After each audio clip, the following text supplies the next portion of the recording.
भैरव शब्द की उत्पत्ति भैरू से हुई है, जिसका अर्थ है भयभीत। भैरव का अर्थ है बहुत भयावह रूप। इसे भय को नष्ट करने वाले या भय से परे रहने वाले के रूप में भी जाना जाता है। सही व्याख्या यह है कि वह अपने भक्तों को भयानक शत्रुओं, लालच, वासना और क्रोध से बचाता है। भैरव अपने भक्तों को इन दुश्मनों से बचाता है। ये दुश्मन खतरनाक हैं क्योंकि ये इंसानों को कभी भी भगवान की तलाश नहीं करने देते, इसलिए वह परम या परम हो जाता है। एक विचारधारा है जो कहती है कि शिव ने स्वयं भैरव की रचना की। दौरासुर नाम से एक राक्षस था जिसे एक वरदान मिला था कि उसे केवल एक महिला द्वारा ही मारा जा सकता है। पार्वती द्वारा उन्हें मारने के लिए काली का आह्वान किया गया था। काली के क्रोध ने राक्षस को मार डाला।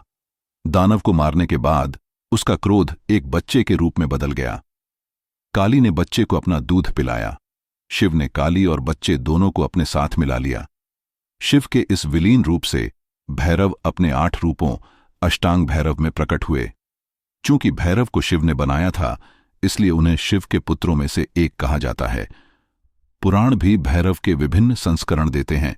इस संस्करण में देवताओं और राक्षसों के बीच युद्ध हुआ।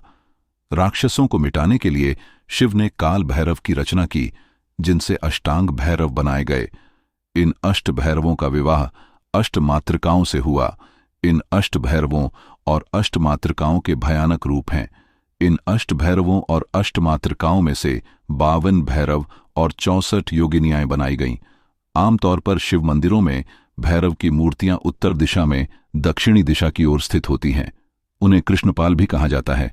वह 4 हाथों के साथ एक स्थायी स्थिति में दिखाई देता है। उनके हथियार एक डमरू, पाशा, त्रिशूल और खोपड़ी हैं। भैरव के कुछ रूपों में 4 से अधिक हाथ हैं। उसके हथियार कुत्ते, उभरे हुए दांत, भयानक रूप और लाल फूलों वाली एक माला सभी उसे भयावह रूप देते हैं। सभी शिव मंदिरों में नियमित पूजा, श्रद्धा, अनुष्ठान सूर्य से शुरू होता है और भैरव के साथ समाप्त होता है। भैरव को घी स्नान, अभिषेक, लाल फूल, घी का दीपक, अखंड नारियल, शहद, उबला हुआ भोजन, रेशेदार फल आदि पसंद हैं। यदि भैरव मूर्ति पश्चिम की ओर मुंह करके बैठती है तो यह अच्छा है। दक्षिण का सामना करना पड़ मध्यम है। पूर्व का सामना करना अच्छा नहीं है। वो भैरव की प्रार्थना करने का सही समय आधी रात है।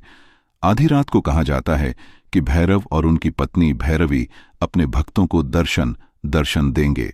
शुक्रवार मध्य रात्रि सबसे उपयुक्त समय है। अर्चना में भैरव के लिए 8 प्रकार के फूलों और पत्तियों का उपयोग किया जाता है। भैरव प्रकट रूप या शुद्ध मैं चेतना का अंतिम रूप है। इस रूप को स्वर्णकार भैरव कहा जाता है। उसके पास लाल या नीला रंग है और वह एक सुनहरी पोशाक पहने हुए है। उसके सिर पर चंद्रमा है।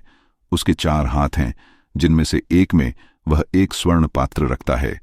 वह धन और समृद्धि देता है। मंगलवार के दिन पूजा करने से शीघ्र फल मिलता है।